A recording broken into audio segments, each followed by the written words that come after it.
हरतालिका तीज व्रत आस्था और अखंड सुहाग का प्रतीक पवित्र पर्व है। महिलाओं का विश्वास है कि यह व्रत रखने से उनका सौभाग्य बना रहेगा।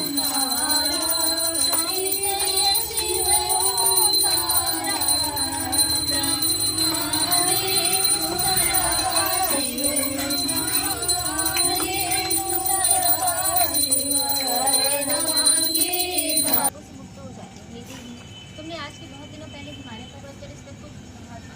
बहुत एकांत में तुमसे कहूँगा। पार्वती ने पूछा कि नाथ मैंने क्यों यह व्रत किया था? यह सब आपके मुझसे सुनना है। हरतालिका तीज एक महत्वपूर्ण हिंदू त्योहार है जिसमें विवाहित महिलाएं अपने पति की सलामती के लिए व्रत रखती हैं। कुंवारी लड़कियां अच्छे वर मिले इसके लिए यह व्रत रखती हैं। यह त्योहार देवी पार्वती का सम्मान करता है और इसमें पूजा अर्चना, विशेष व्यंजन तैयार करना और व्रत कथा सुनने जैसे अनुष्ठान शामिल होते हैं। हरियाली तीज का उत्सव श्रावण मास में शुक्ल पक्ष की तृतीया को मनाया जाता है। तीज जिसका शाब्दिक अर्थ है तीसरा, जो हिंदू कैलेंडर के अनुसार अमावस्या के बाद तीसरे दिन को दर्शाता है।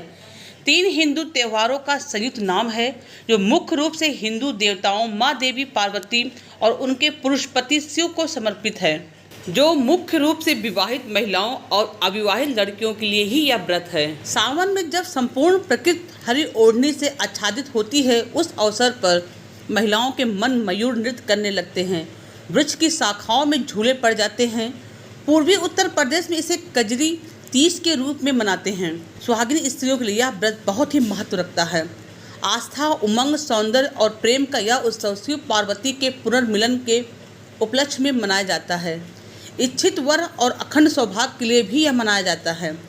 चारों ओर हरियाली होने के कारण इसे हरियाली तीज कहते हैं। इस अवसर पर महिलाएं झूला झूलती हैं, लोकगीत गाती हैं और आनंद मनाती हैं। इस दिन लड़कियां मेहंदी लगाती हैं और सुहागिनें 16 श्रृंगार करती हैं। पौराणिक कथा के अनुसार हिमालय राज के परिवार में मां सती ने पुनः शरीर धारण करके मां पार्वती के रूप में जन्म लिया। हिमालय राज ने मां पार्वती की शादी जगत के पालनहार भगवान विष्णु से कराने का निर्णय लिया था, परंतु मां पार्वती पूर्व जन्म के प्रभाव की वजह से मन में ही महादेव को अपने पति के रूप में स्वीकार कर चुकी थी, इसीलिए वो घर छोड़कर जंगल में चली गई थी। हरतालिका तीज व्रत की एक अपनी कथा है। पौराणिक मान्यता के अनुसार कैलाश पर्वत में भगवान शिव माता पार्वती के साथ नंदी और अपने गणों के साथ बैठे हुए थे। इस अवसर में मां पार्वती ने शिव जी से पूछा कि हे महेश्वर, मैंने वह कौन सा पुण्य किया था जिसके कारण आप मुझे पति के रूप में मिले हैं? आप तो अंतर्यामी हैं, तो आप मुझे अवश्य इस बात को बताइए। इस बात को सुनकर शंकर जी कहते हैं कि हे देवी, आपने तो अति उत्तम पुण्य का संग्रह किया था जिससे आपको मैं प्राप्त हुआ हूँ। शिव जी ने कहा, हे गौरी, पर्वतराज हिमालय पर स्थित गंगा के तट पर तुमने अपनी बालावस्था में 12 वर्षों तक अधोमुखी होकर घोर तप किया था। इतनी अवधि तुमने अन्न न खाकर पेड़ों के सूखे पत्ते चबाकर व्यतीत किए। माँ की विकराल शीतलता में तुमने निरंतर जल में प्रवेश करके तप किया। बैसाख की जला देने वाली गर्मी में तुमने पंचांग से शरीर को तपाया। श्रावण की मूसलाधार वर्षा में खुले आसमान के नीचे बिना अन्न जल ग्रहण किए समय व्यतीत किया। तुम्हारे पिता तुम्हारी कष्ट साध तपस्या को देखकर बड़ी दुखी होते थे। तब एक दिन तुम्हारी तपस्या को देखकर नारद जी तुम्हारे घर पधारे। तुम्हारे पिता ने हृदय से अतिथि सत्कार करके उनके आने का कारण पूछा। नारद जी ने कहा, गिरिराज, मैं भगवान विष्णु के भेजने पर यहाँ आया हूँ। आपकी कन्या ने बड़ा कठोर तप किया है, इससे प्रसन्न होकर वे आपकी सुपुत्री से विवाह करना चाहते हैं। इस संदर्भ में आपकी राय जानना चाहता हूँ। नारद जी की बात सुनकर गिरिराज गदगद हो उठे। उनके तो जैसे सारे क्लेश ही दूर हो गए। प्रसन्न होकर बोले, श्रीमान, यदि स्वयं विष्णु मेरी कन्या का वरण करना चाहते हैं तो भला मुझे क्या आपत्ति हो सकती है? वे तो साक्षात ब्रह्मा हैं। हे महर्षि, या तो हर पिता की इच्छा होती है कि उसकी पुत्री सुख संपदा से युक्त पति के घर की लक्ष्मी बने। पिता की सार्थकता इसी में है कि उसके घर जाकर उसकी पुत्री पिता के घर से अधिक सुखी रहे। तुम्हारे पिता की स्वीकृति पाकर नारद जी विष्णु के पास गए और उनसे तुम्हारे ब्याह के निश्चित होने का समाचार सुनाया। मगर इस विवाह संबंध की बात जब तुम्हारे कान में पड़ी तो तुम्हारे दुख का ठिकाना नहीं रहा। तुम्हारी एक सखी ने तुम्हारी इस मानसिक दशा को समझ लिया और उसने तुमसे उस विक्षिप्तता का कारण जानना चाहा। तब तुमने बताया, मैंने सच्चे हृदय से भगवान शिव शंकर का वर्ण किया है, किंतु मेरे पिता ने मेरा विवाह विष्णु जी से निश्चित कर दिया है। मैं विचित्र धर्म संकट में हूँ, अब क्या करूँ? प्राण देने के अतिरिक्त अब कोई उपाय शेष नहीं बचा है। तुम्हारी सखी बड़ी ही समझदार और सूझबूझ वाली थी। उसने कहा, सखी, प्राण त्यागने का इसमें कारण ही क्या है? संकट के मौके पर धैर्य से काम लेना चाहिए। नारी के जीवन की सार्थकता इसी में है कि पति रूप में हृदय से जिसे एक बार स्वीकार कर लिया है, जीवन पर्यंत उसी से निर्वाह करें। सच्ची आस्था और एक निष्ठा के समझ तो ईश्वर को भी समर्पण करना पड़ता है। मैं तुम्हें घनघोर जंगल में ले चलती हूँ, जहाँ साधना असली भी हो और जहाँ तुम्हारे पिता तुम्हें खोज भी न पाए। वहाँ तुम साधना में लीन हो जाना। मुझे विश्वास है कि ईश्वर अवश्य तुम्हारी सहायता करेंगे। तुमने ऐसा ही किया। तुम्हारे पिता तुम्हें घर पर ना पाकर बड़े दुखी तथा चिंतित हुए। वे सोचने लगे कि तुम जाने कहाँ चली गई। मैं विष्णु जी से उसका विवाह करने का प्रण कर चुका हूँ। यदि भगवान विष्णु बारात लेकर घर आ गए और कन्या घर पर न हुई तो बड़ा अपमान होगा। मैं तो कहीं मुंह दिखाने योग्य भी नहीं रहूँगा।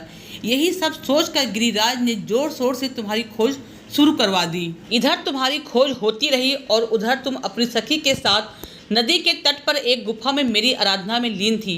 भाद्रपद शुक्ल तृतीया को हस्त नक्षत्र था। उस दिन तुमने रेत के शिवलिंग का निर्माण करके व्रत किया। रात भर मेरी स्तुति के गीत गाकर जागी। तुम्हारी इस कष्ट साध्य तपस्या के प्रभाव से मेरा आसन डोलने लगा। मेरी समाधि टूट गई। मैं तुरंत तुम्हारे समझ जा पहुंचा और तुम्हारी तपस्या से प्रसन्न होकर तुमसे मनवांछित वर मांगने के लिए कहा। तब अपनी तपस्या के फलस्वरूप मुझे अपने समझ पाकर तुमने कहा, मैं हृदय से आपको पति के रूप में वर्ण कर चुकी हूँ। यदि आप सचमुच मेरी तपस्या से प्रसन्न होकर आप यहाँ पधारे हैं तो मुझे अपनी अर्धांगिनी के रूप में स्वीकार कर लीजिए। तब मैं तथास्तु कहकर कैलाश पर्वत पर लौट गया। प्रातः होते ही तुमने पूजा की समस्त सामग्री को नदी में प्रवाहित कर अपनी सहेली सहित व्रत का पालना किया। उस समय अपने मित्र बंधु व दरबारियों सहित गिरिराज तुम्हें खोजते खोजते वहां आ पहुंचे और तुम्हारी इस कष्ट साध तपस्या का कारण तथा उद्देश्य पूछा। उस समय तुम्हारी दशा को देखकर गिरिराज अत्यधिक दुखी हुए और पीड़ा के कारण उनकी आंखों में आंसू उमड़ आए थे। तुमने उनके आंसू पोंछते हुए विनम्र स्वर में कहा, पिताजी, मैंने अपने जीवन का अधिकांश समय कठोर तपस्या में बिताया है। मेरी इस तपस्या का उद्देश्य केवल यही था कि मैं महादेव को पति के रूप में पाना चाहती थी। आज मैं अपनी तपस्या की कसौटी पर खरी उतर चुकी हूँ। आप क्योंकि विष्णु जी से मेरा विवाह करने का निर्णय ले चुके थे, इसलिए मैंने अपने आराध्य की खोज में घर छोड़कर चली आई। अब मैं आपके साथ इसी शर्त पर घर जाऊंगी कि आप मेरा विवाह विष्णु जी से ना करके महादेव जी से करेंगे। गिरिराज मान गए और तुम्हें घर ले गए। कुछ समय के पश्चात शास्त्रोक्त विधि विधान पूर्वक उन्होंने हम दोनों का विवाह सूत्र में बांध दिया। हे पार्वती, भाद्रपद की शुक्ल तृतीया को तुमने मेरी आराधना करके जो व्रत किया था उसी के फलस्वरूप मेरा तुमसे विवाह हो सका। इसके बाद से ही मनवांछित वर पाने और वैवाहिक जीवन को सुखमय बनाने के लिए हरतालिका तीज का व्रत रखा जाने लगा। इस व्रत में कम से कम 5 बार पूजा की जाती है। हरतालिका व्रत की पूजा रात के 4 प्रहर और दिन के पहले प्रहर में करने का विधान है। यह भी नियम है कि 5 पूजा में 3 पूजा तीज के दिन कभी भी कर सकते हो। मंडप में शिव परिवार को रखकर जल, रोली, अक्षत, धूप, दीप अर्पण कर पूजा करनी चाहिए। भोग में मौसमी फल, पूरी, चंदिया, गुलगुला के अलावा माता पार्वती को सुहाग का जोड़ा एवं सुहाग सामग्री भी चढ़ानी चाहिए। भगवान शिव को भी वस्त्र चढ़ाना लाभकारी होता है। और अंत में हरतालिका तीज व्रत जरूर सुनना चाहिए। इसके बिना यह व्रत अधूरा होता है।